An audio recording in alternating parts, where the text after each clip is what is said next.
Well, hello everyone, and welcome to episode 78 of the Yorkshire Gamer Reet Big Wargames podcast. And today we are going up away in our Yorkshire Airlines Pigeon, and we're off to New Zealand, of all places, somewhere we've not been before. And I'm going to be chatting with Mark Strachan. If you've not done already, the previous episode, 77, which was a tribute to the late great Charlie Wesencraft, who passed away earlier in the year. A number of guests were on chatting about Charlie's life and his influence on the early part of the hobby. So if you're interested in a bit of War Games history, that's definitely one to catch up on. And we'll get straight into the episode with Mark. He lives in Auckland in New Zealand, and there was a little bit of a time delay on the recording, which I've edited out, but it did make conversation a little bit difficult. So it's a little bit shorter than normal, but I'm sure you'll get the gist of Mark and his story, and there's a really nice tale to finish off with at the end. So get yourself a cup of tea, get yourself some biscuits, and without further ado, here's the interview.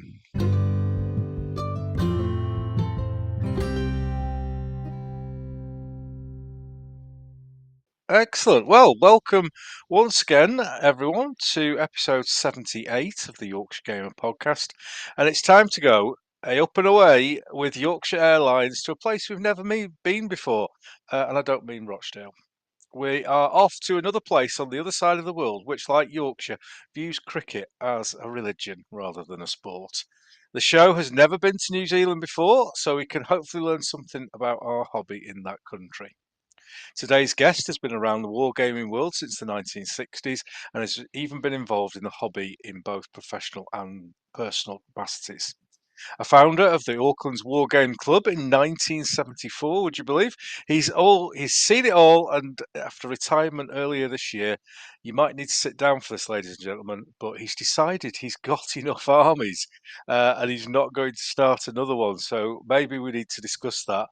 And I'm sure that we're all looking forward to his new book, Wargaming: How I Beat the Addiction. He's the owner of a popular blog 1866 and all that, on which he regularly posts his adventures in the hobby. So let's give a big Yorkshire welcome to my guest for this episode, Mr. Mark Strachan. Hello, Mark. Hello, Ken. How are you? I'm very well, mate. Very well, and thanks for doing this. As I say, we've not been to New Zealand on the show before, so looking forward to learning all about the hobby in that country. But before we get going with anything, Mark, what I always like to do is a thing called 4 minute challenge, and that's Mhm. just for you to try and summarize your wargaming history in 4 minutes. Is it something you've prepared for? Yes, it's something I prepared earlier. Oh, good, good, good. Because some people don't, Mark. Some people are just useless, and it goes all over the place, and we get to like 1982 by the time that the 4 minutes is up. Oh no, I think I can get through it. I think I can get through it in that time. All I've got is like a little clock that I'll hold up with 30 seconds to go, and we'll see how we get on. Are you ready, Mark? I am indeed. All right, off you go, mate. Okay, so I think I've always been interested in model soldiers. In fact, there's a photograph of me, probably about the age of 2 or 3, dressed in some strange military uniform. Don't know the context behind that, but the picture's around somewhere. But I think the real interest in soldiers came about 1964. We'd moved to New Zealand from Canada, and my English mother took me to a performance by the Royal Scots Guards Band, which was touring here. And I saw red uniforms and busbies, and that was it. I was hooked. And not long after that, my aunt from England sent me Britain's model soldiers, and I played with those for many, many years. And probably about 1968, I saw the film Custer of the West with Robert Shaw, and that hooked me on Custer and the American West, and I think American Civil War as well. By some chance, I bought a copy of that film off Amazon for about $5 some years ago, and it was a major disappointment when I went back to look at it. But nonetheless, it got me going. And then a few years later, I read an article in the Boy Scout magazine, annual, I think it was, rather than a magazine, and it had something about war games. And that brought a sort of structure to my wargaming. It gave me rules, and I sort of ceased to play with toy soldiers more and started wargaming. But the real change came in about 1970 when my parents bought me a copy of Charge or How to Play Wargames by Young and Lawford for Christmas. And that was my first set of formal Wargames rules. And things changed after that. I began writing my own rules, which I still do to this very day, to meet the type of games I wanted to play. I wanted to play Yeah. American Civil War and so forth, and I couldn't do that with Charge. But I suppose the real change to collective wargaming came when I got to high school. I found other boys who were interested in playing wargames. I went along to the Auckland Wargames Society, which was a rather strange sort of organisation with a strange membership.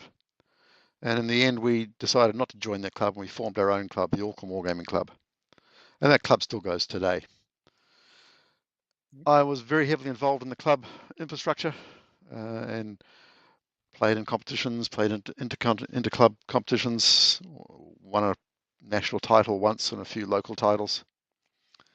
But I wasn't really all that keen on competition gaming. It didn't really suit my style of. I enjoyed the history side as much as anything else. So I joined in 1980 a private group which played a different type of game. We played scenario type games, weren't registered by point systems and so forth, and it was a much more fun game.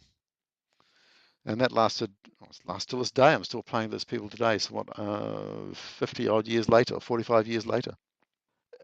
1984, things changed again. I got involved in a business which was formed by that group of players called Military Miniatures. And we were manufacturing a number of different models under license, Frycore being one, Front Rank became one eventually as well, and a few others along the way. I joined the business full time a year later and stayed with it until the 90s when various financial crises came along and I needed to leave to earn some money, and stayed with the business really on and off until the late 90s. That business eventually became Battlefront. So we introduced the first tanks and that expanded. Then finally Battlefront took over and I bailed out of that. I went other ways. Gave up wargaming for a few years, having just got married and bought a new house, got a new job. There are other things in the way. Then I returned to that about 2004 when a member of my old Wargames group suggested I come away on one of their Wargames weekends, and went down there and got back into that group. And that group still runs today, as I said earlier. So a few faces have changed in it, but we still run the same sort of large games. We play on a table which is 2 meters by 4.8 meters. Games involving between 8 and 10 players. Huge amount of fun. The main thing is that we're there to have fun with good friends, and that's what we do. And then I came to this year. I decided to retire, having had enough of the corporate life. I'm enjoying retirement very much, but as you said, I've come to the point where I've decided I have enough toys to go on with. So I'm not building any more armies. I'm just enjoying playing the games with those figures and adding a few units here and there, but not really expanding to a large extent.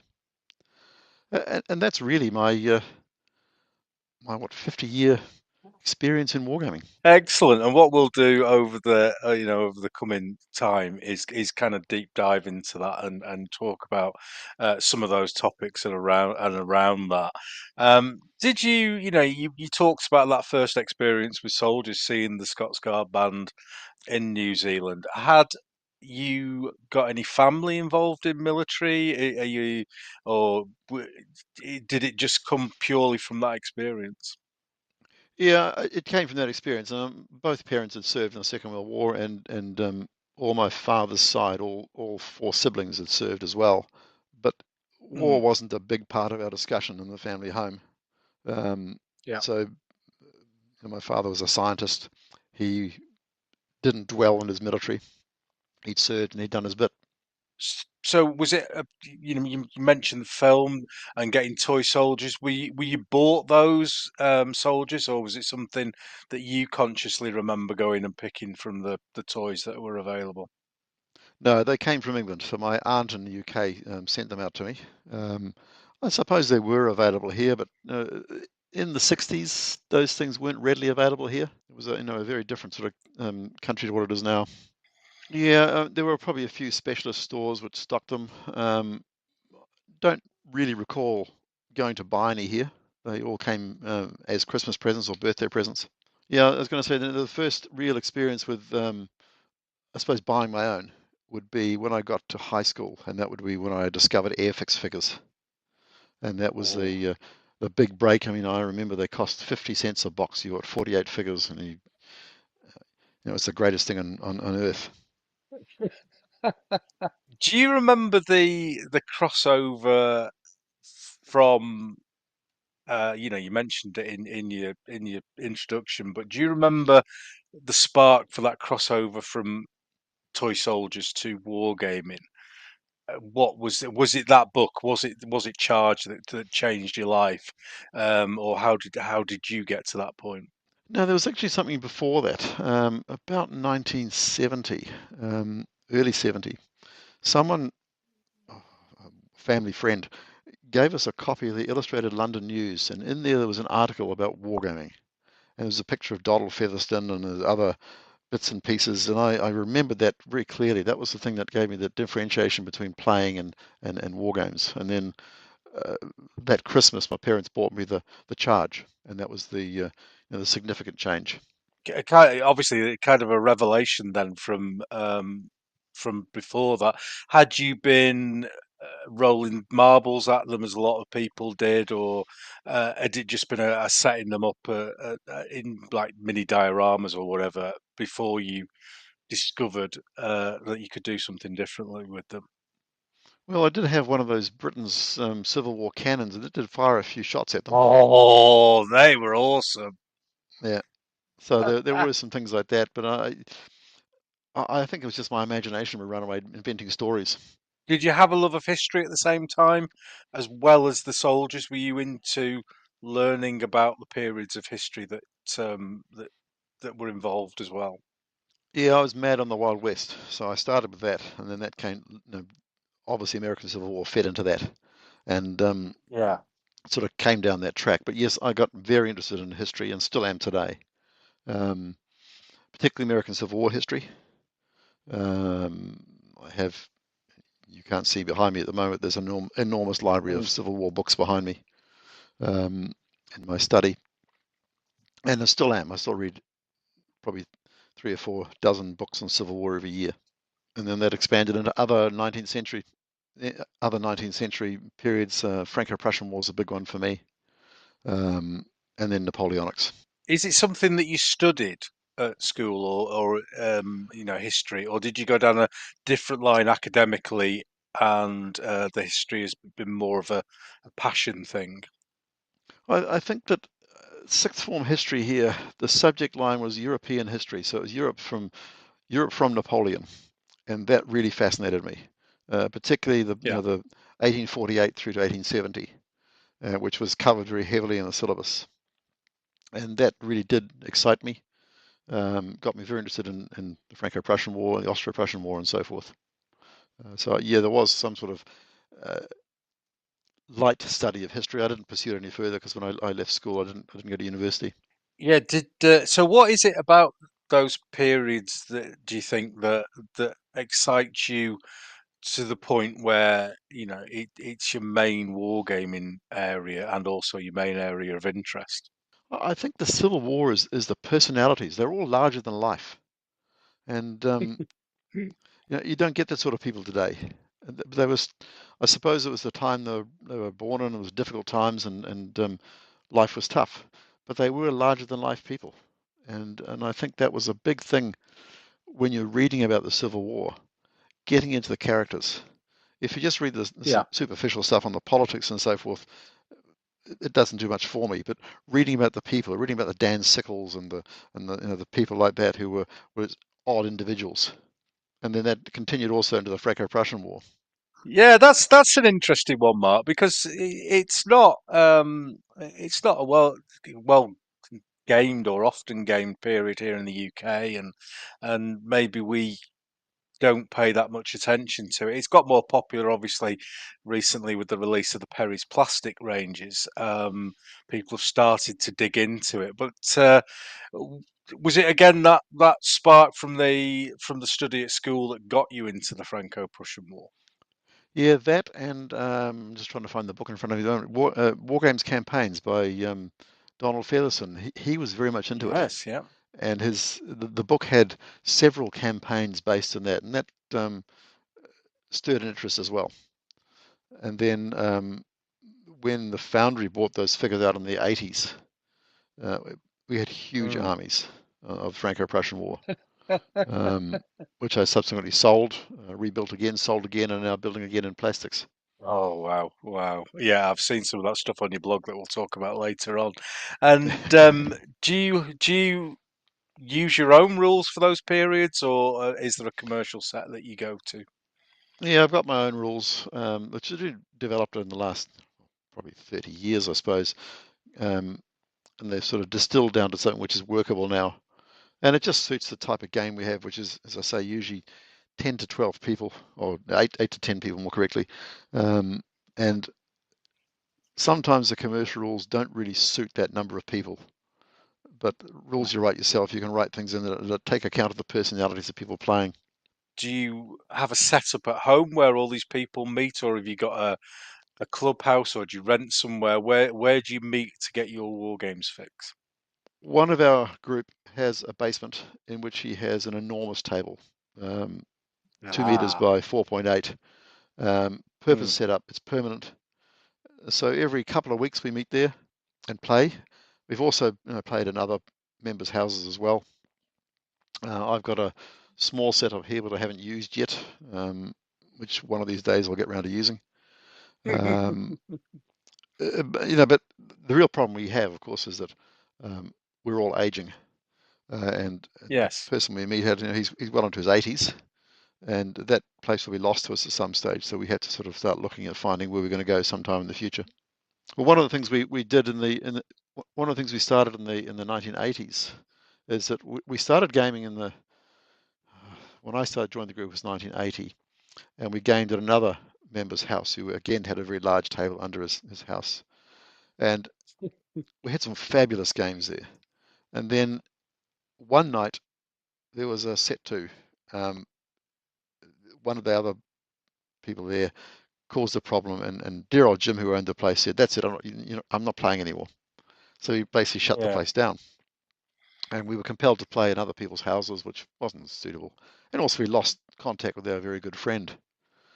And one of yeah. the members had a holiday home south of here, about 3 hours south, of a place called Rotorua, and right on the lake shore, just a small cabin type place. He said, "Why don't we go away for a weekend and get everybody together again?" And we did, and we started Yeah, what we good call these idea. Tarawera weekends because it's right on the shores of Lake Tarawera, and it became a standard for many, many years. I think it started in 84 or 85, and the last one we had was 2020. And there was one every year. I didn't necessarily attend them all, but some people did. And they were just wonderful events. And they were provided a good getaway and a different place to play games. Yeah, the that opportunity to spend an amount of time whilst with friends whilst playing the game is lovely. I don't know whether you've got anything similar to the War Games Holiday Centre or Legendary War Games up here in Yorkshire, where you can do that in New Zealand. But that ability to socialise as well as play adds an extra dimension to the game. Yeah, and the vast amounts of wine that was consumed as well. Oh yeah, yes, of course, of But course. I went to the War Games. I went to the War Games Holiday Centre many, many years ago Well, okay. when When Peter it was Gilder up was here running or it. when it was down with? Oh, It was, fantastic! yeah, with Peter Gilder's place, yeah. What did you do there? How did you find it? Well, of course, it's very well advertised in the old War Games Illustrated and so forth in those days. Yeah. So I just was on holiday in the UK, and I arranged to come up for a week. spent a week with Peter and about 8 other blokes, and we played a couple of massive games. It's all very hazy now, but a lot of fun. Do you remember what you played? Whether it was Napoleonics or what was it? We played Napoleonics. We played Pony Wars. Yeah. We played Oh. I think we played a Italian Wars as well. Yes, we did. But Oh, my favourite. I do recall Austerlitz. We had about 5,000 figures on the Oh. table. It's my kind of game. My kind of game. So are you involved in a club scene at all now, or is everything with this group of friends? Yeah, I dropped out clubs probably in the early 90s. Um, Yeah. Even when I was playing in that group, I was also going to the club and playing in competitions. But as I said before, that style doesn't really suit me. I like the big games where you're not restricted by time or points values and so forth. So someone comes up with an idea for a game and you play it through. You're on the right show then, Mark. You're definitely on the right show. And you've known, one of the things that are recurring themes on this show is the friendship that wargaming brings. And it sounds like these guys you've known for a long time, and they're maybe even your closest mates. Yeah, well, Barry, whose place we play at, I've known him for 50 years, and we've played war games for 50 years. So he, quite literally, in more ways than one, is my oldest friend. Um, yeah, and others are of similar sort of vintage. And if you had to recommend wargaming to somebody, having been involved with so long, what aspects of it are the most enjoyable for you?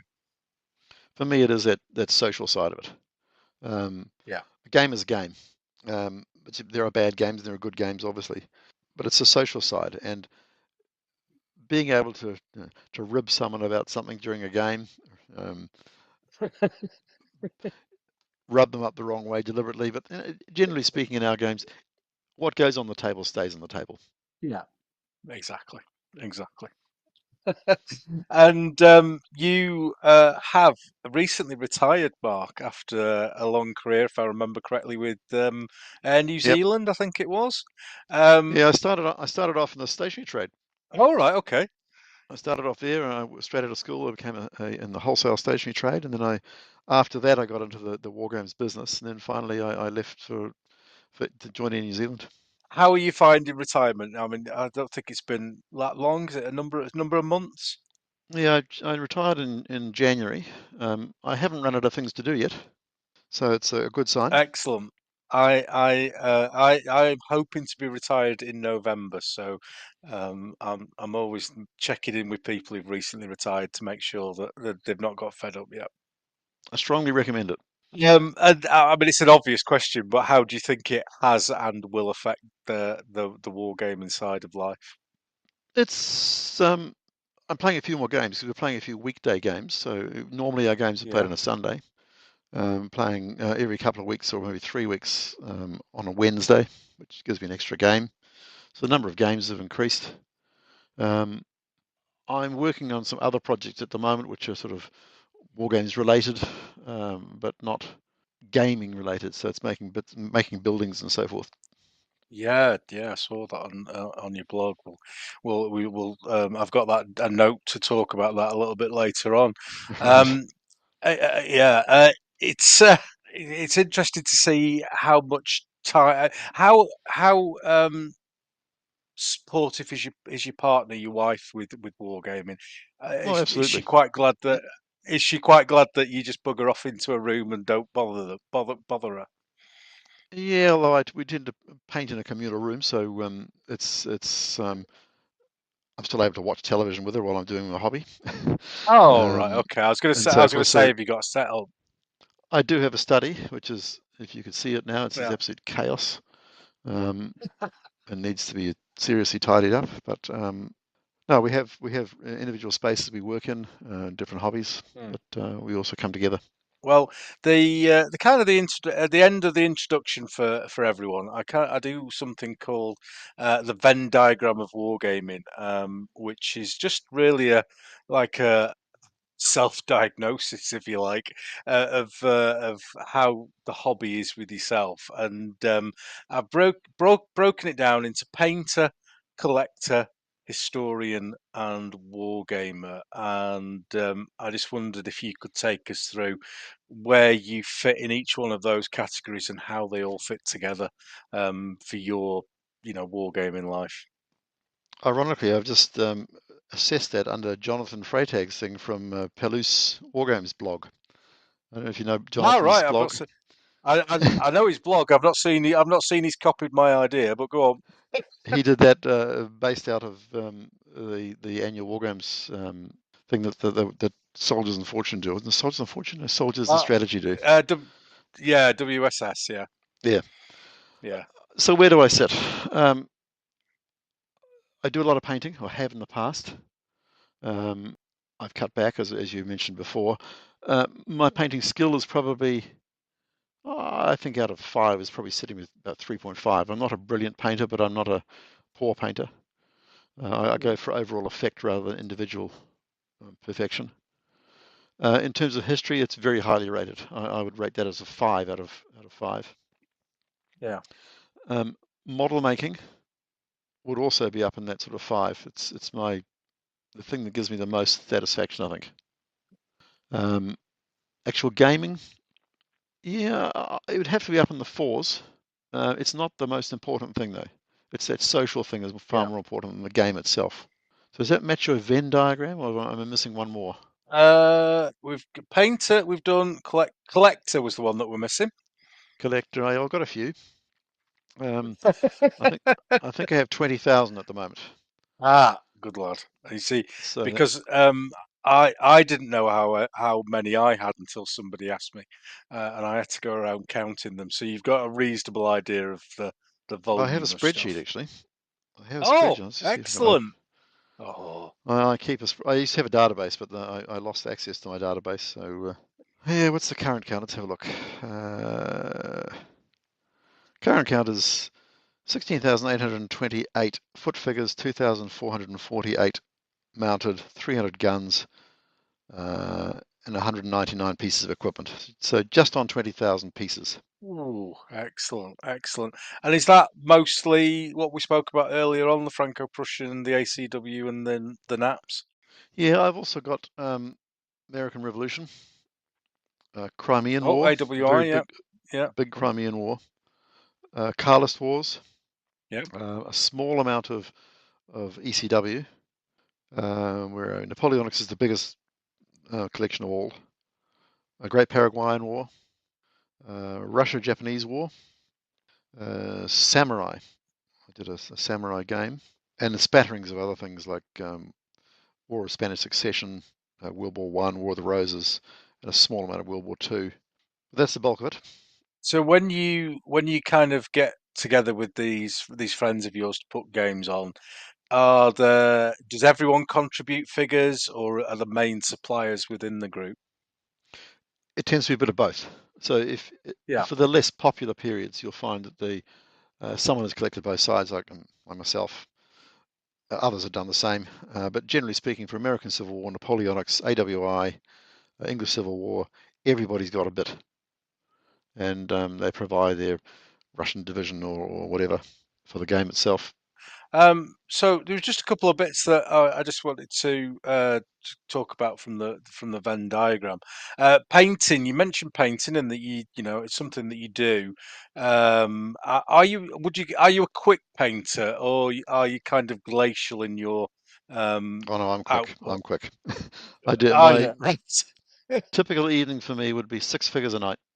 Okay.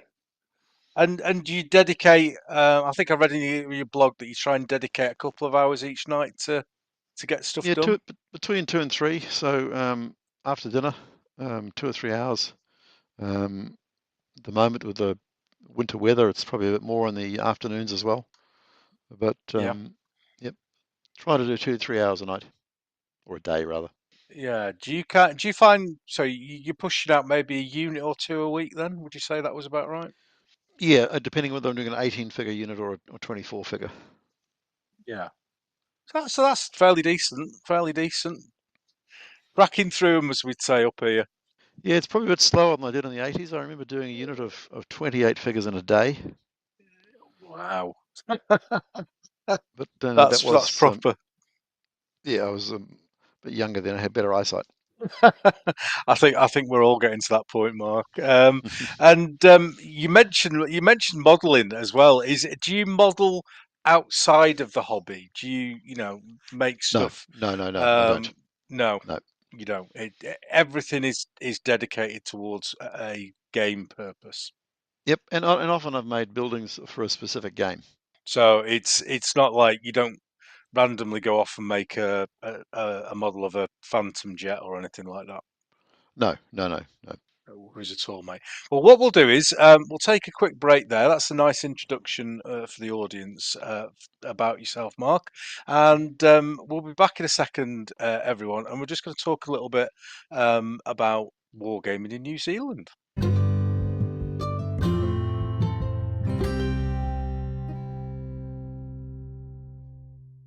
Well, welcome back, everyone. And what we normally do in this section is the big game section, just a little bit of chat on that, and I will let Mark have his say on that. But we are going to cover wargaming in New Zealand as well. I will just start with the big games, Mark, because you've kind of spoken about that in the first section, really, and this transition that you had from the early days when you were gaming to being, involved in competitions to where you are today.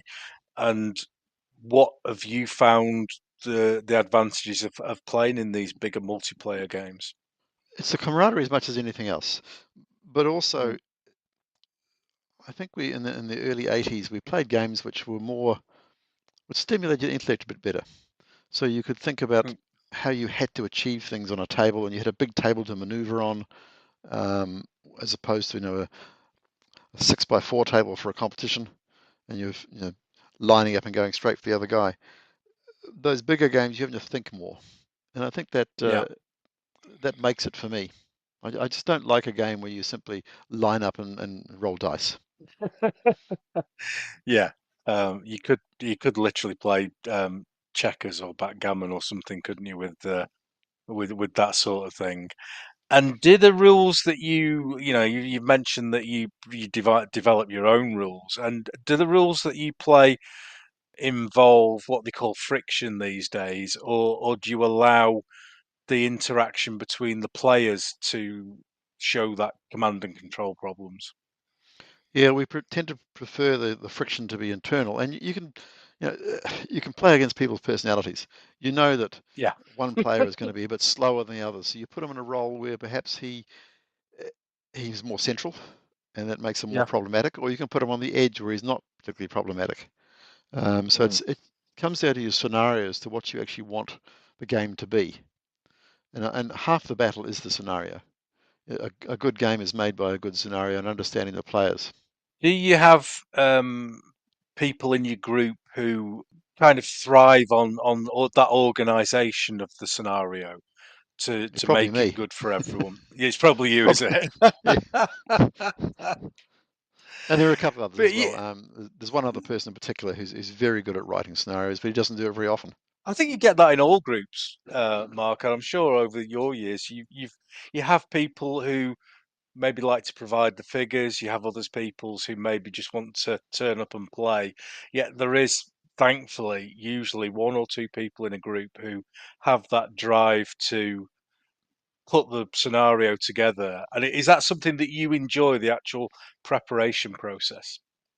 Yeah, I do. And the particular ones, those ones I mentioned before, the ones we went away for the weekend, they were always special Mm, games because you set the game up the night before, and at 8 o'clock in the morning you'd go down, or 9 o'clock probably because 8 o'clock's too early. mm, Um, go to the table and start playing, and you'd play till 5 o'clock.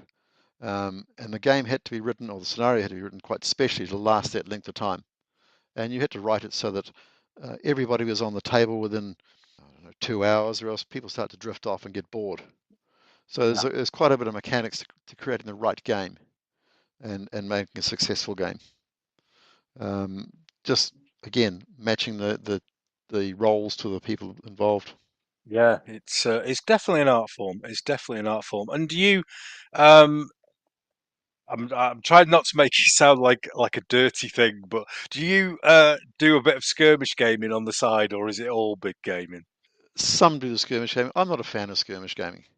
And Yeah. no, I'm not a fan of understanding that Bob's taken a wound to his little finger and can't pull the trigger properly. Um, Yeah. I like big games and like to see lots of figures on the table. In fact, the more figures on the table, the more it makes it groan, the better. Oh yes, yes. The creaking of a table under lots and lots of lead is one of the greatest sounds ever, without a shadow of a doubt. I sometimes think that the global warming is caused by us moving all these figures around. Yeah, if only could find some way of combining carbon capture with lead figures, we'd solve world's problems. I think we'd be really really useful to society.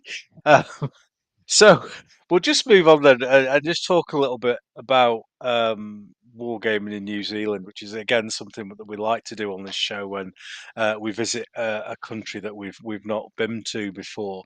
Sure. So just for those people who maybe don't know much, or just describe New Zealand to us. How is it a rural country? Sort of There's, size, if you know, etc. so in terms of size, we're about the same size as the UK in Yeah, terms of land size, but we have a population of 5 million. And yeah, of those 5 million, 1.3 live in Auckland, and the other cities are probably between 250,000 and 300. So the bulk of the population is urban, but there's a fairly decent percentage of rural as well. Um, yeah, Wargames clubs in New Zealand tend to be based Auckland, Wellington, Christchurch, the main ones. So there are a fairly big one in Dunedin, which is in the far south, and Hamilton, which is a bit further south than Auckland. And then there are various smaller ones spread around the country. So I'm not up to date with the club scene because I don't play in clubs anymore, but I would mm. say there's probably 20 or 30 smallish clubs around the country. So, if I remember correctly, New Zealand is divided into two islands, isn't it? North Island and Yep, South correct, Island. correct. And is is the majority of the population on one or the other, and how do they interact? Is there like big rival? Is it like the north and south of England, or are you friendly to each other? There's a friendly rivalry. The bulk of the population lives in the North Island, so Yeah, more than 50%, probably two-thirds of the population lives in the north. About a yeah. third, or maybe a little less in the south. Um, Mm. South call themselves the mainland. Um, Right. Causing uh, trouble already. and they're more. Um, there's a couple of good clubs here. The Christchurch clubs have been strong for quite some time. Mm. Been to many convention down that way. Clearly, with yourself, you've been involved in the hobby for late 60s, early 70s. So it clearly became part of island life around the same time as the UK. Um, is there anybody who kind of stands out to you within New Zealand as a trailblazer or a pioneer? The one I would say is that a chap who used to organise our games, a chap called Jim Shaw. He's passed away some 20 years ago now. But Yeah, Jim started, I suppose, in the early 60s. Um, he was an Englishman, came out here in the 50s. Um, was more interested in 54 millimeters at first, then he got into the Wargames figures. He corresponded quite frequently with Donald Featherston, yeah, and in fact, he told a story once about he had a phone call from a chap called Bill Gunson, who he'd never heard of. And yeah. Bill Gunson used to play Wargames with Featherston, but he moved out here to work on the oil rigs. And he said to Jim, "Look, do you mind if I come up for a game?" And Jim says, "Well, I haven't got any armies." And he says, "I have," and he sent them up by post. He said, "This great big box turned up on his doorstep, and it's full of figures." And they Oh, played a few brilliant. war games together. So Jim was around for a long time on his own, just playing solo games, and then gradually got to know a few people and expanded to our little group. So he'd be one of the few people that I would come to mind immediately in terms of a Mm. forerunner. But there are others in Wellington um, who formed the clubs down there, and some of the ones in Christchurch are the same thing. It certainly sounds from your introduction, Mark, that back around that time in the 70s and when you were involved in competitions and stuff, that there was quite a lively scene with clubs. And obviously, you've got to have enough people to run a competition, haven't you? So was it thriving as it sounds in those days?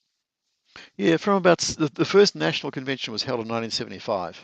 I went down to that in Wellington, and they after that they're still running today. And I remember in the 80s going to conventions, and there would be a good 150 gamers there, which is a good number for New Zealand. Yeah, Um, very different shows to what you have in the UK. There's no trade shows per se. Um, it's just competitions basically. A couple of traders yeah, turn up, but it's not a big trade show like Salute or whatever. yeah. So, do you just have the one convention and it moves around, or do you have conventions within individual cities? There's smaller conventions as well. So there's a national convention. I think it's every year. Again, once again, I say I haven't been involved in Mm. it for some time. Then there used to be a North Island and a South Island separate one, and Oh, various clubs would also competition. have events. And it's always difficult to tell, but is it popular in New Zealand? Say, and let's say, do you have model trains or modelling as well? And is it similar to the UK in that it's quite a niche compared to those? Yeah, it is quite niche. Um, we used to have the thing that whenever there was a convention, they'd always try to get the television people to turn up. That would try and bring people in to bring the cash into the till, Yeah, and the TV would turn up if there was nothing else happening. Um, right. but we often used to get the TV turning up, and then certainly the next day there'd be lots of people would turn up to have a look. Oh, lovely. Oh, that's good. Very, very, very good. We've talked about clubs and how there are, quite a few around the country. Um, Is there a shop scene like there is in the UK? We've over the last probably 10 years or so, we've had these like gaming cafes set up where you can, there's a shop and there's a cafe involved as well. Has that sort of scene hit New Zealand? To some extent, yes. There's one that I know of in Auckland. I haven't been to it yet, but they have an event centre, if you like. You can go and play a game there, Mm, book a table, play a game. They do carry some stock, and there are one or two other traders here. There's a couple of online traders, and there's one or two shops, but it's not a big scene because so much is done by the internet now. I mean, yeah, you can buy product from the UK, and it's here within a week. Um, Often, if you send it by New Zealand Post internally here, it's probably at the same time, but it winds up at double the price. So yeah. it becomes difficult for retailers to compete price wise. Yeah, and I think we'll talk a little bit about when you were producing figures in country under license, because I think that's quite an interesting topic as well. And outside of our sphere, the historical kind of thing, is the likes of do you have Games Workshop stores? Is Warhammer popular down in New Zealand? Have you got that kind of scene as well? Yes, there definitely is. In fact, a lot of the conventions have a big section for Warhammer and so forth, simply to bring in the gamers and so forth, and also cover the costs. Just to finish off this little section on New Zealand, then, do people? How are people around representing New Zealand forces on the table? Is it something that are people going out to cover New Zealand soldiers in the First World War, the Second World War, whatever, or do they tend to stay away from it? No, it's well represented. In fact, we played a game on Sunday, which was the New Zealanders in Yeah. Crete. Mm. We've also played the New Zealand Wars, Maori Wars. Um, a number of people have New Zealand collections. Probably Yep. less on the First World War. There would be a reasonable amount probably for Anzacs and so forth for Gallipoli. Yeah. Um, yeah, I think there's quite well represented, but the bulk of it, of course, is just run-of-the-mill figures which you can buy from overseas for every period. Well, it's nice to see. I think it's always good to people here will have Yorkshire regiments rather than anything else. So it's good to see that that people in New Zealand are gaming their own stuff. I Yeah. think that's lovely to see. Lovely to see. Right, mate. We'll take another short break for the audience, and then we'll be back in a second with what's known as the features section.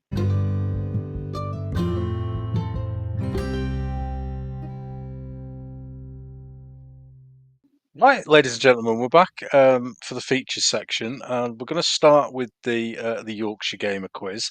And don't worry, Mark, you don't need to revise for this at all. It's either yes or no, or one or the other, and there is always the warning that there is a dreadful bias towards Yorkshire in any of these questions. So, are you ready to go, mate? Indeed. So, question one: go big or go home? I'll go big. Oh, good man, good man. Always a good start. Always a good start. Question two: contrast paints, are they great or are they a gimmick? I'm sort of half and half on it. I've not mastered them yet. Um, Yeah, I did an entire AWI army with them, and I was quite pleased with it.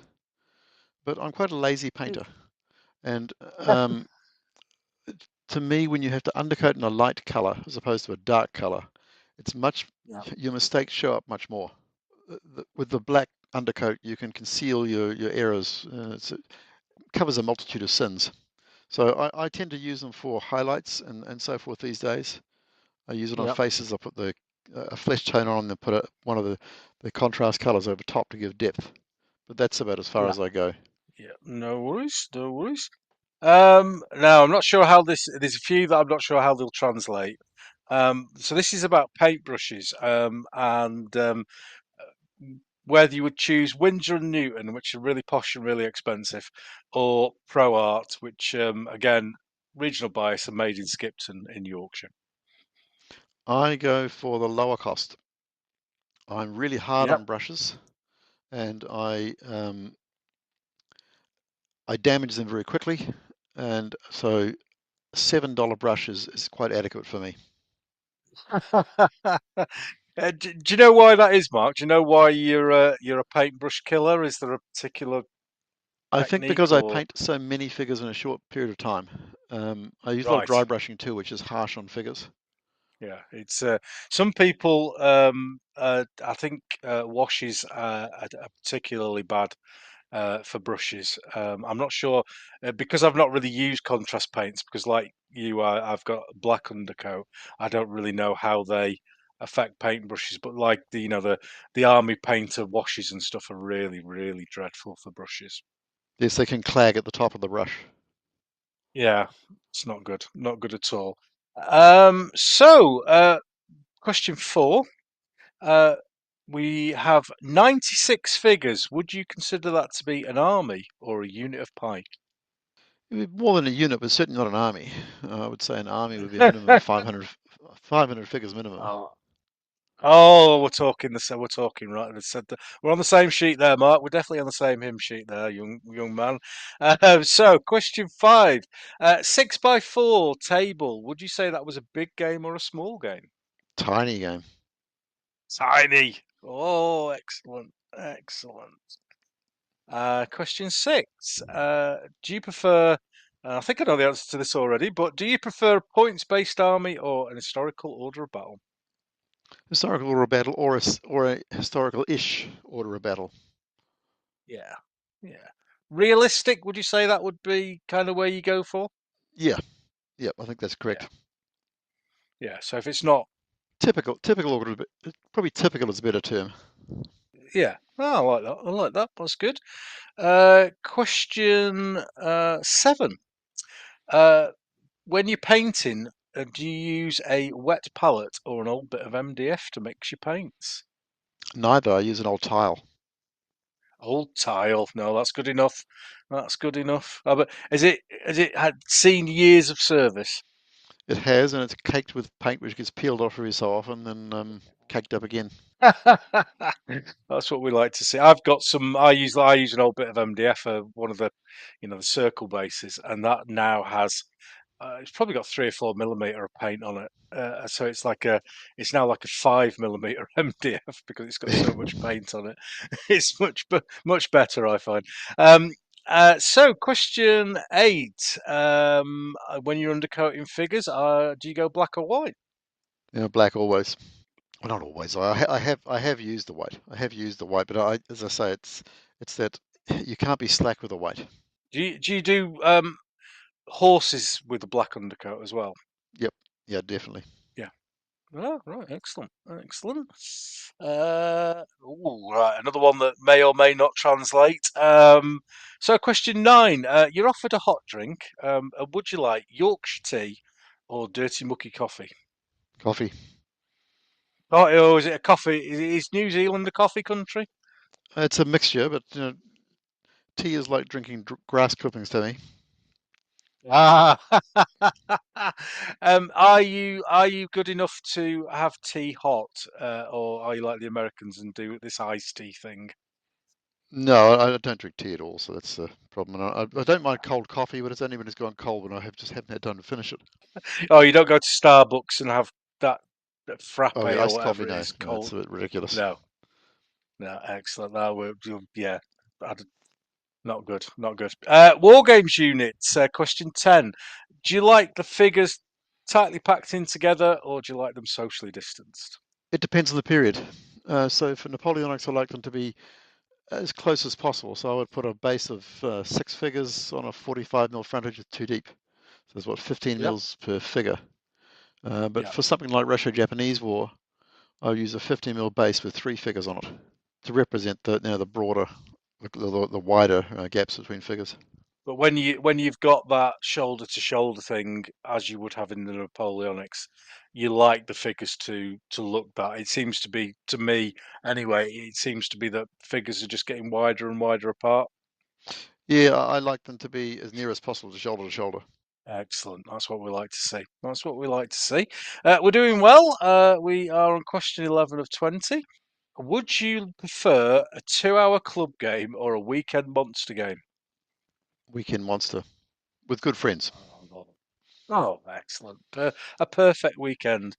Yeah. Now this one, this next question, I'm really interested to see how this translates because I think this food type is quite popular where you are. Um, Avocado, are they just posh mushy peas? They are to me. I've never been an avocado fan personally. My wife is, but I'm not. Ah, right. Did you have mushy peas in New Zealand? That's the There are one or two places had them. I had them in the UK as well. There was a restaurant up the road from us. It was supposedly an English restaurant. And they did mushy peas. but it's lovely to see that it's reaching the other side of the world. It's considered a delicacy where we are in Yorkshire. Everything has mushy peas on it. It's good to see that as well that you're not a fan of the avocado. Um, so so question 13, and I don't want to put any pressure on you here, Mark, but every single person so far has answered this question the same. This is round dice, spherical dice. Are they allowed on your table or are they banned? I've used them once to the frowns of other people. Oh dear, dear I me. remember buying some. I bought some when I came to the UK in 1985 as a gimmick, and I've used them a few Yep. times. But most people don't like Oh, the look of them. yeah. I was going to say, are you ushered away from the table in disgrace when you try to use them? There's a lot of guffawing going on. Oh dear me, dear me. I have literally dedicated my life for the last 5 years as a crusade against these abominations. Yeah. Oh dear. So it's lovely to see that somebody has used them at some stage. War game measurements, Mark. Do you prefer glorious imperial or French money, as we call centimeters? I prefer millimeters because that's the standard for New Zealand. But others who Ah, use right. inches, Okay. and I'm quite capable of using both. I know I had my primary education before we changed to metric, so I can use both. Is New Zealand purely in the metric system now, or because in the We're UK metric. we kind of We have went this metric mix? about We're to 68, 60, 60 to 68, 69, somewhere around then. Yeah, I mean, so did we, but we still insist on drinking pints and driving in miles per hour. You Um, can buy a pint here, but you won't drive in miles per hour. right, it's kilometers per hour, is it? Yep. It always feels faster because it's a bigger number. Yeah. But if you're like me, you can think in both, because I was educated in both. Yeah, yeah. I work in metric, but I have to convert back to imperial for when I finally do reports and stuff because nobody understands kilometers per hour in the UK. It's you just I was doing 40 kilometers an hour and everyone just looks at you and go, "What? What? Is that fast?" I've got no idea. I've got no idea. Right. So, question 15. Do you like a good table and a set of rules, or do you prefer the dice to do the work? Good table and a set of rules. Question 16. 28 mil is king, yes or no? For me, yes. Yeah, yeah, I think universal. Question 17. Would you allow unpainted miniatures on the table? Yes or no? It has been known, um, Oh, but frowned on. yeah. A lot of tutting going on, would you say, Mark? Yep. Yeah, yeah. Just not not cricket, Not kosher. as we say. Right, this one probably won't translate at all. But question 18: football teams, Bradford City, who I support, or Dirty Leeds United. Will be Bradford, surely. Hey, that's what I like to see. That's what I like to see. Pleasing the host. It always works. Um, Question question 19. We are asking whether you would prefer Yorkshire or the other place over the hill that begins with L. I enjoyed my time in Yorkshire. I wasn't there long. I had some time in York and I had some time in Scarborough. Yeah, I Good. enjoy Yorkshire. Ah, excellent, excellent. And then the final question: Games Workshop, are they the work of the devil? A controversy at the end. Possibly, yeah. I won't let. Hope L.A. Morrison isn't listening. Oh dear. Well, that's brilliant, Mark. Thank you very much for that. You have scored a very respectable 80%, which I think is Right. which is very good indeed. It actually it means absolutely nothing because it just means whether how similar you are to me in your Right. wargaming, which could be a positive or a negative thing, depending on who you talk to. So thank you very much for that. We covered a lot of topics very quickly there, which is always the reason for that quiz. So I'm going to move on now to the other bits of the feature section, and the first one is Room 101, which everyone knows now. We've done this for a long time. Is the War Games version of George Orwell's Room of Horror. So, is there something in your wargaming life, Mark, that you know just drives you mad that you would just love to see banished from the world of miniature wargaming? Skirmish gaming. Um, I know that many people enjoy it. It's just something I Yeah, can't get into. I like lots of figures on the table. The more, the better. Um, if you can to move half a dozen figures around a large table is it's problematic to me. But to move a full division around the table looks interesting. yeah. It's just not your thing, is it, Mark? No, not at all. I mean, I've been known to I've been known to play them because if someone's making the effort to put a game on, certainly I'll play it. But it's not my thing. Yeah, yeah. Oh, that's lovely. Well, that's going to cause some controversy, that Mark, but I do like it. That is excellent. Thank you very much for that.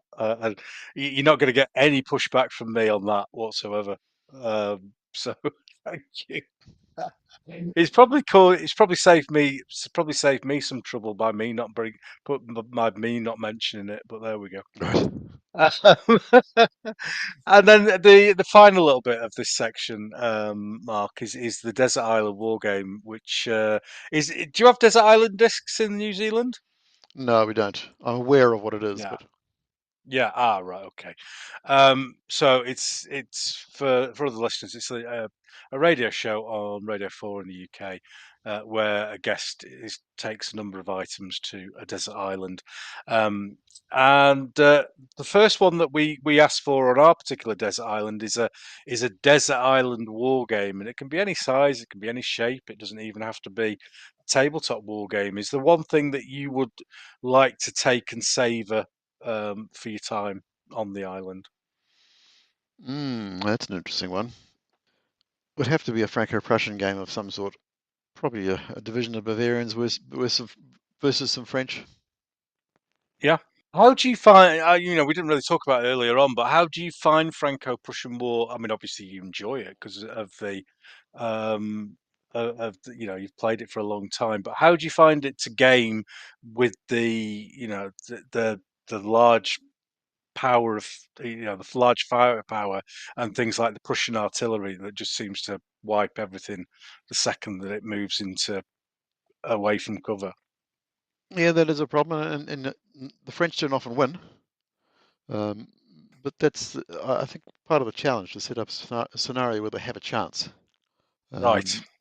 And that's part of the thing. If you look at the history of the Franco-Prussian War, there were plenty of opportunities for the French to win. They just didn't exploit them. So it's a command issue rather than Oh, a very much so. tactical issue. Yeah. And Oh, right. you know, Okay. the doctrine at the time. Is there a scenario book that you go to, or do you develop your own for the just Franco-Prussian? I tend to do my own. Mm. I'm a great one for taking a game from a different period, for a battle from a different period, say in a Civil War battle, and adapting that Okay. into a Yeah. game for the Franco-Prussian War. So the people don't have an idea of what they're going to play, but they have. You can use the basis of the actual battle for a scenario in a different period. Oh, excellent. That's a good idea. So, if you're going to take a bookmark, what would your kind of classic book that you would take with you? It would either be Charge from Brigadier Young Yeah. or the Donald Featherston Wargames campaigns, because they're both books that even 40 years on, I still pick up from time to time and leaf through. Yes. Yeah. Seminal texts, I think they're called, aren't they? In other areas, I think they're absolutely absolute classics. That Yeah, they have that right attitude. Yeah, we were talking about. I don't know whether his name would mean anything to you in New Zealand, but the last episode I did was about Charlie Wesencraft, who did a couple of books in the early 1970s and has done another one or two since. Yep, But his early books are still well worth a read and still ask many questions that we still ask today. yep, I do recall some of his work. Yeah. So that just leaves us with one thing, Mark. You can take a war games unit, and it could be something that belongs to you, that means something special to you, or it could be that something that you just want to nick off someone because it's better than you've got. Probably the unit of the French Guard Lancers that I did recently. I really liked that unit. That's just Oh, the red Lancers. Yep, I really enjoyed painting them, and they were the Victrix figures. oh, nice. Yeah. Pain to put together and assemble, but they came up beautifully.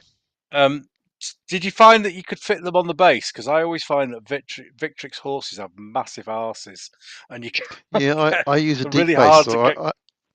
I use a 60 mil base now, a 60 by 60 base, simply because all the horses have expanded in the last few years. And rather than damage the tails or whatever, I just put them on the bigger bases. Yeah. So do you kind of have to move them like slightly forward and backward to fit them on Yep, yeah, I width-wise? do. Yeah. Yeah. And that gives you a Yeah. nice look to the That's line as well, because horses don't walk in a straight line. No, they don't. I was watching a random documentary last night on Roman cavalry and they got they must have had about 40 or 50 horse riders together, all dressed in Roman uniform, and they were trying to get them to do manoeuvres and stuff. And yeah, there's always somebody lagging, or somebody's horse gets excited and gets 4 or 5 steps in front. So yeah, a straight line is extremely difficult to maintain. Yeah, and it's so evident in the trooping the colour. Yes, and that's the best troops in the world trying it. Yep. No, no bias there, obviously. But you were influenced, weren't you, by the Scots Guards? So the Yes, and clearly if you want have to a lasting observe drill in effect. action, that's certainly the thing to watch. Yeah, absolutely brilliant, absolutely brilliant.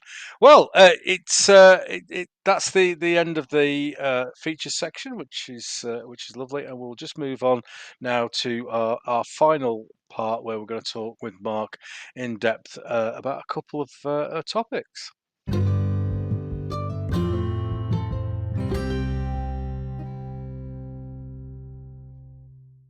So we are into the final section of the show, and there's a couple of three topics that I just kind of wanted to explore in a little bit more detail with Mark during this section. And the first thing that I thought would be interesting to talk about, Mark, was your time in the war games industry, if you like, and Hmm. um, what you were doing back in. I think you said 1984 was when you started getting involved in that. So just take us through how you became from went from a hobbyist to somebody who worked in the industry. Yeah, well, it came from that gaming group who had already established a small business, and they'd bought an existing retail hobby shop and then added the wargaming Oh, side to it. And they'd run probably for 4 years before I got involved. And I invested in it, got involved. Um, Still working elsewhere to begin with. And then in 1985, we opened a first dedicated Wargames store, um, ooh, while still running the model shop as a separate entity. And we moved to a more upmarket part of Auckland, to try and attract a better clientele, not clientele, but yeah, a greater clientele. And that was okay, except it was very expensive real estate we were renting in. And it was about the time of the 86 crash. So yeah, we struggled seriously there. And we moved out of there to another location in probably a less popular area. We stayed there for a few years as well, but that also struggled. And eventually we moved out to a factory shop, sort of more out in the industrial areas. We rented a significant warehouse, which we had a retail shop in. We built ourselves our own Wargames room where we could hold Wargames events, and we also had a manufacturing unit there. And we ran that, well, really, I was involved until 1999 with a short break when I had to go out and earn some money. Um, and it was never particularly successful. It ticked mm, along, but we struggled. It's a small market in New Zealand. Margins are high, but you've got to sell an awful lot to make any money. yeah, So it was a struggle in that respect. It wasn't until the late 90s that the things started to change. We imported some 15 mil command decision tanks from was then Skytrex, put them yeah, for sale in the shop, and they sold like hotcakes. And we at the time were doing a lot of manufacturing in resin buildings and so forth. And I looked at these things and thought, if we had a designer, we could make these in resin, yeah. and thought nothing more of it. And then about 2 weeks later, a chap who had done some 1/300th design work for us said, you can make those in resin. And said, I can make them for you. And I said, well, we'll go ahead. And we Mm, started making a few tanks which no one else made. We made a French range which no one else was making, and they sold. So we started making a few other things nice. that no one else was making, some of the German things, and that grew and grew and grew. So that I think by about the middle of 97, we had about 150 items in the range. And that range eventually became Battlefront. Um, uh, I bailed out of that in '99 for various reasons, and the business has gone on. That was sort of my involvement in that industry. It sort of ended in that period. When you started then, and I think you kind of said that the retail shop that initially, before you were involved, was that model kit? Model kits, remote control, all that type of product. So anything you'd find in a normal hobby store. Yeah. Um, and then we started first of all importing things like books and so forth, WIG books, tabletop games books as they were in those days, and other rule books.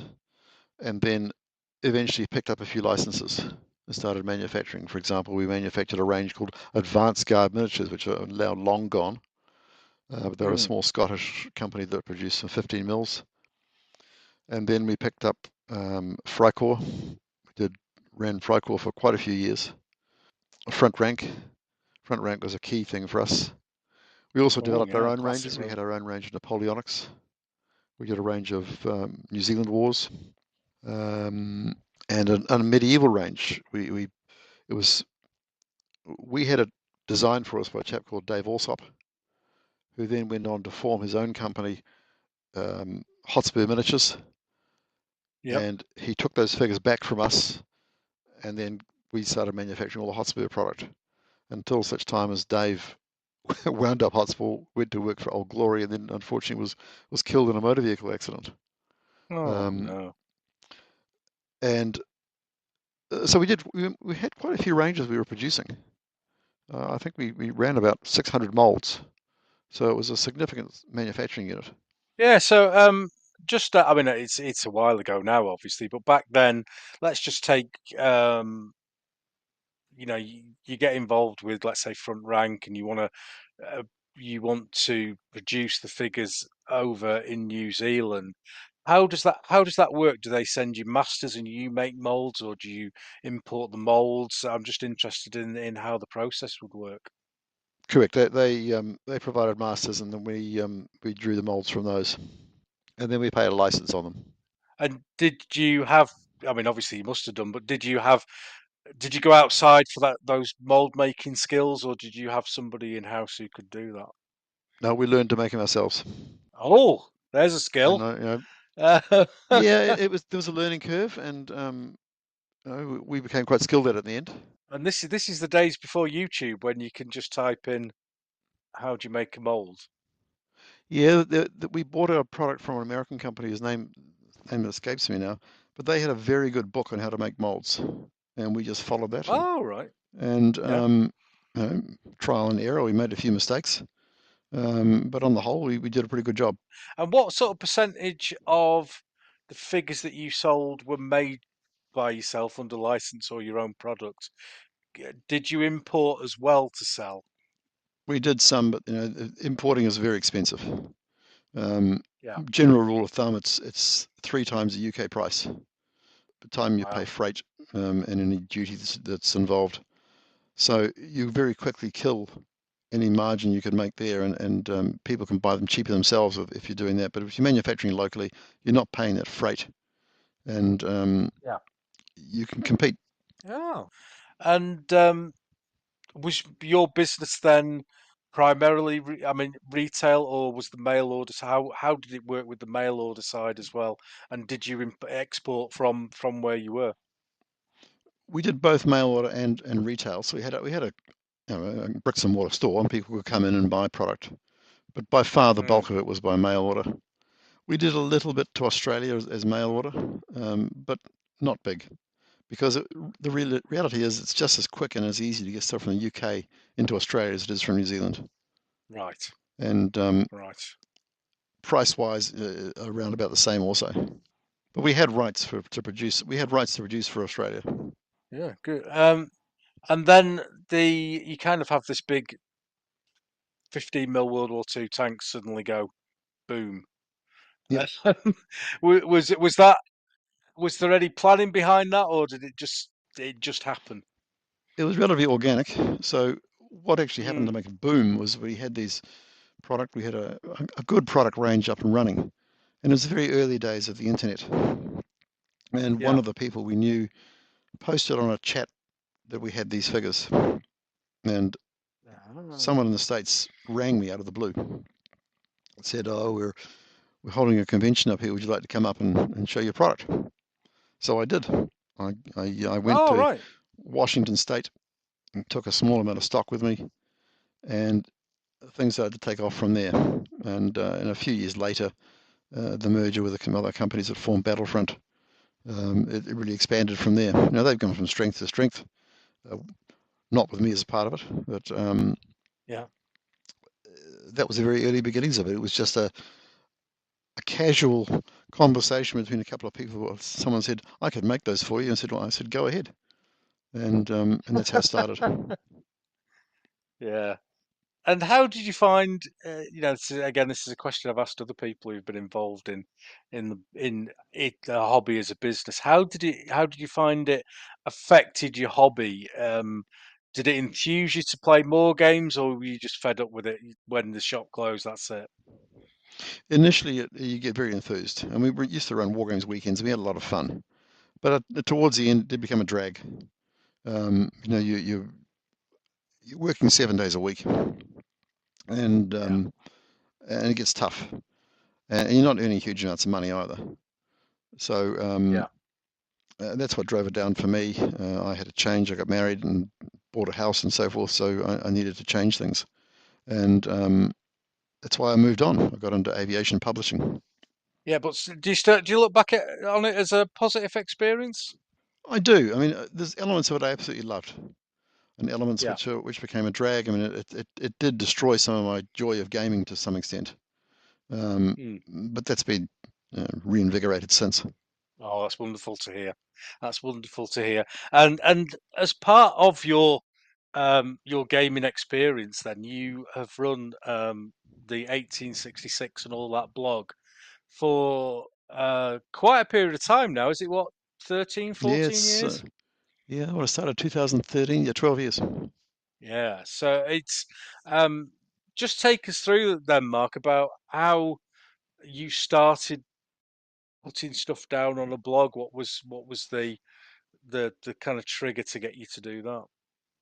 I don't know what the trigger was, but it became just a means to, I suppose, just highlight what I'm doing, and whether people were interested or not. And I've got a reasonable number of followers, follow every thing, and I got you make friends all around the world. It's an interesting Yeah, little you concept. do. And yeah, it's just a means of recording what I did. It gets other things get thrown in. Sometimes as travel things get thrown in, um, Yeah. and I'll throw in the occasional how-to on making things, just whatever I feel at the time. And often there's game reports. Did you have any blogs that inspired you before you started, or as you've been through there? Is the blogs that you visit? Yeah, the one I visit most frequently is Jonathan Freitag's Yeah, The Loose Wargame Journal. Always has something interesting in there. I like Ali's blog as well, Ali yeah. Morrison's blog. Hmm. There's quite a few that I follow on a regular basis, and often I'll just drop in and have a look and see what's going on, including your own, of course. Oh, obviously, goes without saying, Mark. Goes without saying. Um, is it? Do you use it as research? Is it a source of inspiration? Other people's blogs? How do you? Or do you just keep up on what people are doing? But of both, really. I do get inspiration from other blogs, um, steal things from other people, as we all do.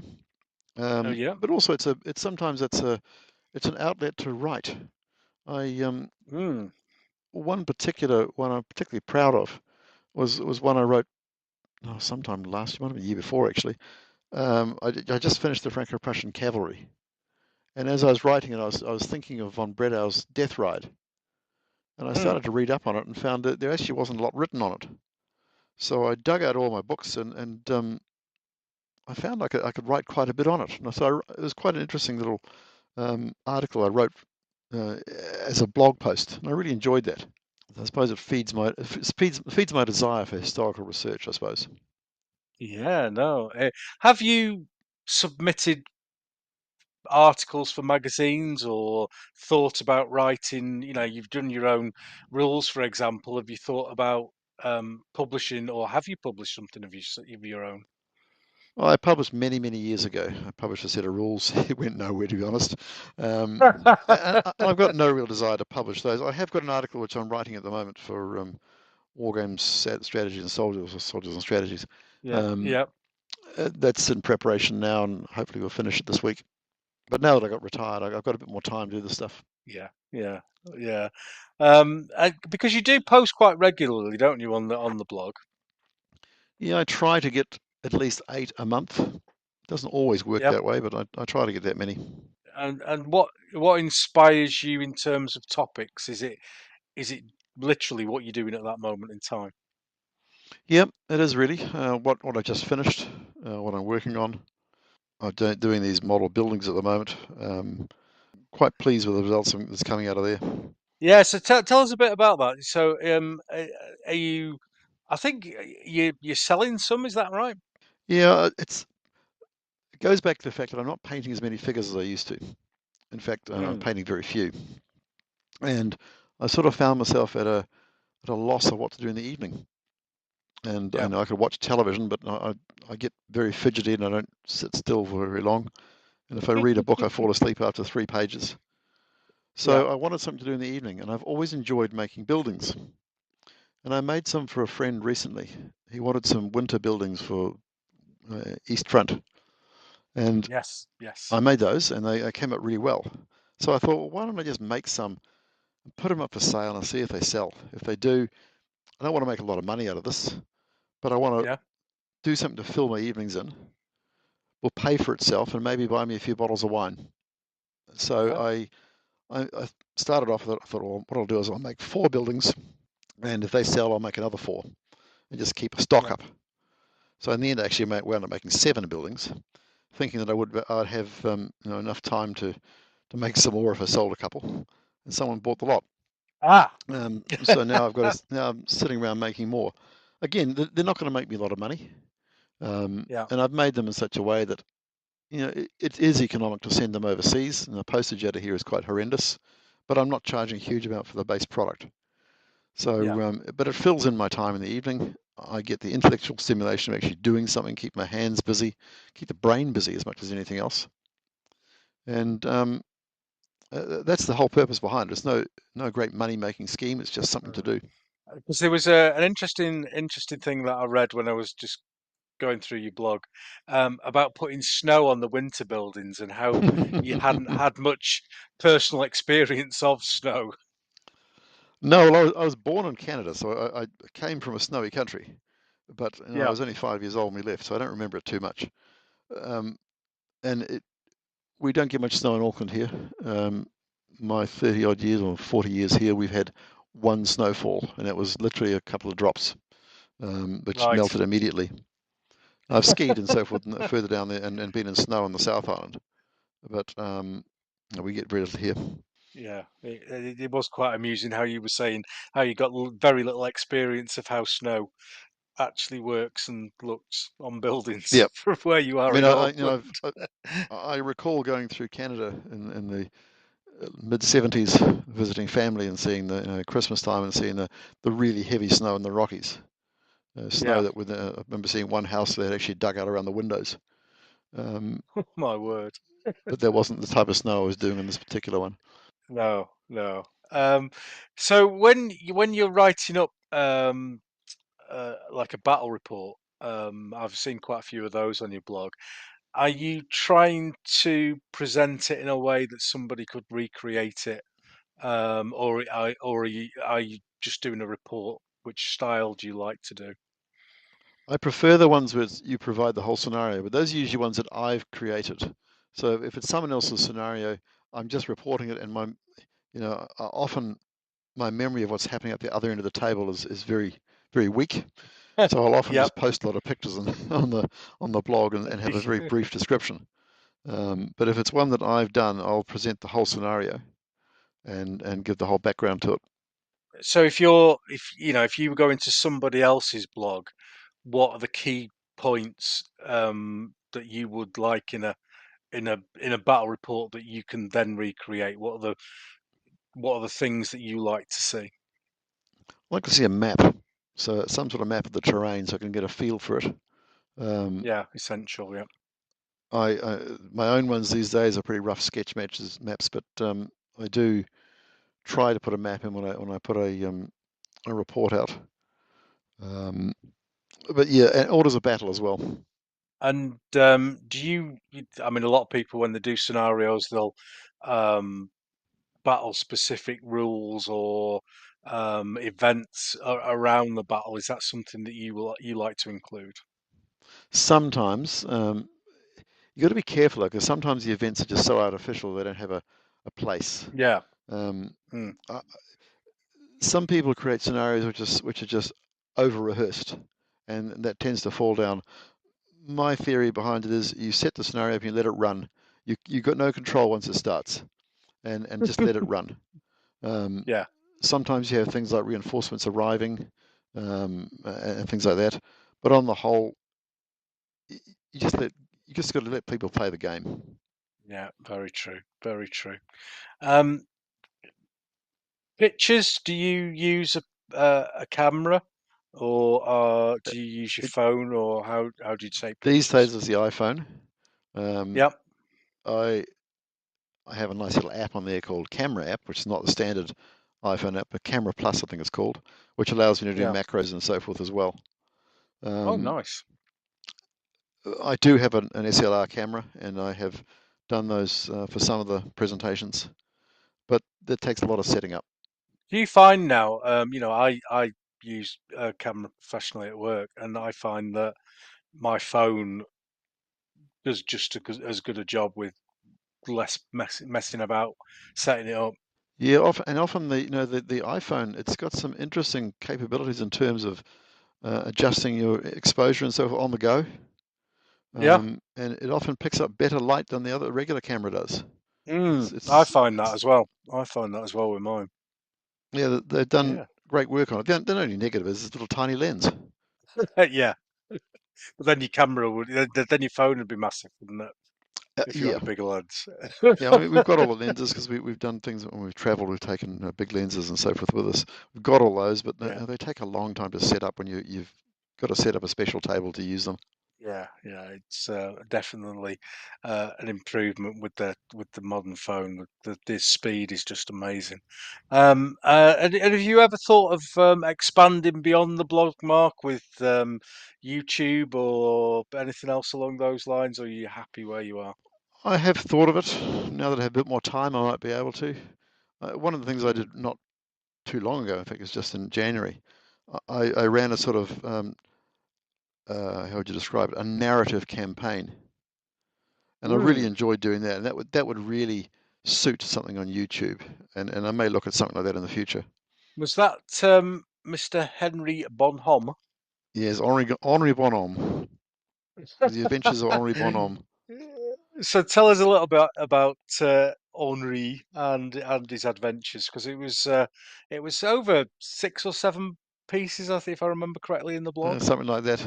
It goes back a fair way. It goes back probably to about 1981, when one of our people Mm, came back from the UK and he had this idea for this, and he ran the game, and it was yeah. his was a little bit shorter. I think he had 4 games, and it was a lot of fun. And I thought I'm just going to recreate it in a sort of 21st century view, as a solo campaign. So I played the game solo, and it was just that Henri starts off. He's a collector of antiquities, Yeah. and he's coming back through Germany in 1813, and he sends his man off to this particular castle to collect some antiquities, and his man gets trapped in the castle with his company of infantry by some Austrians who just happen to be wandering by, and it builds from there. So Henri goes to rescue him. And then he gets stuck on the wrong side of the river as the Austrians are coming up. He's got to fight another battle. And then he gets away from that. He fights another battle against the Russians.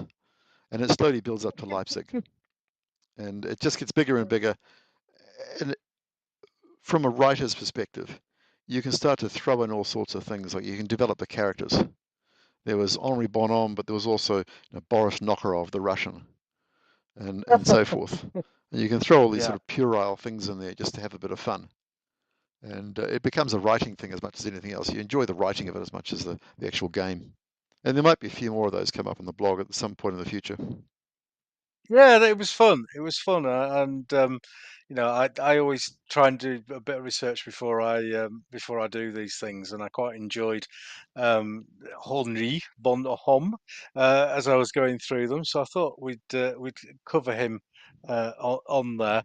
And Well, there is some more adventures of Henri coming up, oh, but brilliant! they're a Well, prequel. ooh, ooh, So bit like Star the Wars, you're going backwards. yeah. So I've written up the basis story. I just got to actually game it out. Oh, looking forward to that. Looking forward to that. That should be good. And then we've got to before we finish off, Mark, we've got to mention this um, groundbreaking, almost shocking revelation of yours that you're not going to do any more armies. Yep, true. And yeah. I think many people might struggle with that idea. So I think I'm going to honour your bravery and just talk us through your decision making process. Well, it comes down to a number of things, really. I mean, it's storage. I've got figure storage in my study here. I've got some in the garage. I've got some in the other room. I've got some up in the Yeah, loft. Um, 20,000 figures takes up a lot of space. it does. So It that's does. one of the considerations. And the other one is, and I'm not getting any younger. So Yeah, will I ever play with them all? There's armies here like the Swedish Napoleonics, which have never been out of their trays. yeah. Um, my intention is to finish off existing projects. So I've got the Franco Prussian Bavarians. I can see them sitting in front of me right now. There's 4 boxes of them ready to be assembled and painted. And that will finish the Franco Prussian collection. I will add the occasional unit here and there that takes my fancy, but no more armies. That's a brave statement, Mark. Do you think you can keep to it? Yes, considering that the normal is that the number of unpainted figures should outnumber the number of painted, regardless of the number you paint. But what you've got to remember now, Mark, is that there's usually at least 2,500, 3,000 people who listen to this, so they're gonna be monitoring your blog to make sure that you don't step up. Well, I do have a little counter on my blog which shows what I'm painting, so you can actually see, you can track what I actually am painting. So Yeah. anybody who looks at it will notice there's been a dramatic drop off over previous years. And is that with your existing stuff? I mean, obviously you've got Napoleonics in there, which is kind of an endless project, really. Is there Have you set yourself targets within those projects of what to do and what to finish? Well, Napoleonics are pretty much finished. I've got French, British, Russians, Prussians, Austrians, Bavarians. What else? Swedes, and then I've got Yeah. the Egyptian armies as well. So I've got Oh, right. enough of those to play plenty of games. I've got Yeah. divisional size forces for each one, so I can build up a fairly substantial force on any table. So I don't really need to go any further than I've also a huge amount of it's not Franco Prussian of Napoleonic cavalry because I went Yeah. berserk when the periplastics came out. Um, Yeah. I think a lot of people went, "Oh, cheap cavalry," yeah, and I mean bought six absolutely. regiments of cuirassiers. Yeah, I'll keep you going. I'll keep you going. Oh dear. And is there anything that that you're kind of itching to get into? Obviously you've just started your Bavarians with the plastics. Any big plans on the Franco-Prussian front? No, but if anybody ever came out with a decent range of the Franco-Austrian War of 1859, then I might break that rule of no more armies. That could be it. That could be the one. Yep. But I think that's very doubtful somehow. Yeah, it's quite strange, isn't it? Around that period, how 1866 and the 1870 stuff I've done, and 1860 Risorgimento. Um, there seems to be maybe one range here and there. There doesn't seem to be a wide selection of stuff available. And I think it's the fact that there's only 2 or 3 armies involved, as opposed to um, Napoleonics when there's dozens of armies. Yeah, I'm sure somebody now will produce a range specifically for you, just so you Yeah, have to right. do have to do another army. Yeah. Anything? Is there anything that you kind of never tackled that you've kind of put to one side now as like, I'm not going to do that, but I wouldn't have Yeah, minded I having the thought of the Danish army for 1864, yeah. but it's a bit of a one-sided conflict. Yeah, Um, I don't. Did you have the? There was a TV series. I can't remember the name of it now. yeah, called Only a few 1864. years ago. It called like yeah, that's probably well, I Mm. can't remember it because it's that obvious. Did you see that? I've seen YouTube clips of it. I've read the book, and Yes, I haven't seen the program right through. it's quite depressing, really, from the Danish side. Uh, Yeah, it's and the book was very depressing as it's well. was it? Ah, right, okay. So I've not missed anything by not reading the book. No. Good, good. So yeah, no, that's very interesting. Well, I've kind of reached the end of my questions, Mark, and it's been lovely talking to you today. I always give my guest a chance to ask me a question at the end. If you haven't got one, I shall escape free. But have you got something that you'd like to ask? Yeah, when we're going to see the Matana battle being fought? Oh, it's Batana's been retired now. There's I I had. followed up on that. Yes, it's. I took it to. Well, I say retired. It might get another outing this year. I took it to about 5 or 6 war game shows this year. Sorry, Right. last year. And it actually won. Not that I've mentioned it before on the podcast. I can almost hear the listeners giggling already. But it won the best historical war game at Salute. Right. So, and I may have bragged about it a little bit, Well, but have you got yeah. anything planned for So, Salute next year? I'm hoping to do Narvik in Oh one yeah. 700th on one of the biggest tables the world has ever seen. But if I retire in November, which is a big possibility now, then that will give me time to build 30 odd feet of fjord sides because I've done all the ships. But yeah, that's the next thing, uh, the big thing to get going. But yeah, Mentana went really well actually. Other than a large quantity of people asking me whether they were Mexicans, which kind of really annoyed me. Well, the first time it was funny, but you know when somebody repeats a joke that isn't really that funny, but then Yep. like by the thousandth time, and it's because that you've got the some of the Italian flags have got the early Royal Italian crest in, or the badge of the two Sicilies on. That everyone was going, oh, are they Mexicans? I should have got 10% off cards from an optician, shouldn't I? And passed them around at the table. It kind of reminds me of another story I had. We went to a small show here in Auckland once with my Mm. friend Barry, and he has a full Confederate general's uniform, which All he right, yeah, decided to wear to the show because just we were playing a Civil War game. And yeah, about midway through the show, I noticed that he disappeared, and he came mm. back in civvies. And Yeah, I thought, oh, it just must have been too hot or whatever. But it turns out yeah. later someone came up to him and said, "So what sort of fried chicken are you selling?" Ah, ah, that's brilliant. Ah, Which is a dear huge me. embarrassment to him, but It is, and that's a fantastic story. I do like that one. Um, well, thank you for your time today, Mark. It's been really appreciated, and it's what time are we over there now? Eight, half eight, nine it's o'clock. 8:54. Yeah, so it'll be just time to get a couple of hours painting in before you go to bed. Yeah, might be.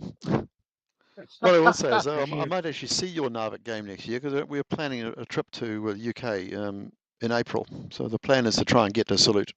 Oh, well, that would be brilliant, Mark. Just keep in contact with me and let me know. And if it's not Narvik, I will have something on at Salute. So we'll meet up. It'll be lovely to say hello and shake your hand, mate. Certainly. Right. Well, I always ask people to say good night to the audience before we go. So if you could do that, Mark. I would say good night to the audience, and it is good night from here because it is dark. Yeah, and I'll say good night from Yorkshire, even though it's only 10 o'clock in the morning, but it is overcast, so that's my excuse. Thanks very much for listening, everyone.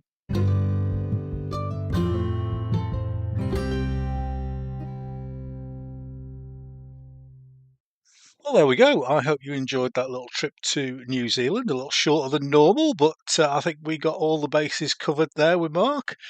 So that just leaves me to say that the next episode should be out in about 3 weeks' time, and it's a project I've been working on, would you believe, for over a year. And it's something that was suggested to me by Paul Thompson, one of the regulars that you'll know from the show, from Early War Miniatures and the fantastic Isle of Wight World War II raid story that we've been covering over the years. And we are going to introduce a new format for the show. And this is the Wargames Time Machine. So we are going to go back in time to 1983 and the first ever edition of miniature war games. So I've got some guests on. I've got one of the original article writers on the show. I've got a couple of people who were involved in the making of the magazine. I have got somebody who owns a figure that was featured in the magazine.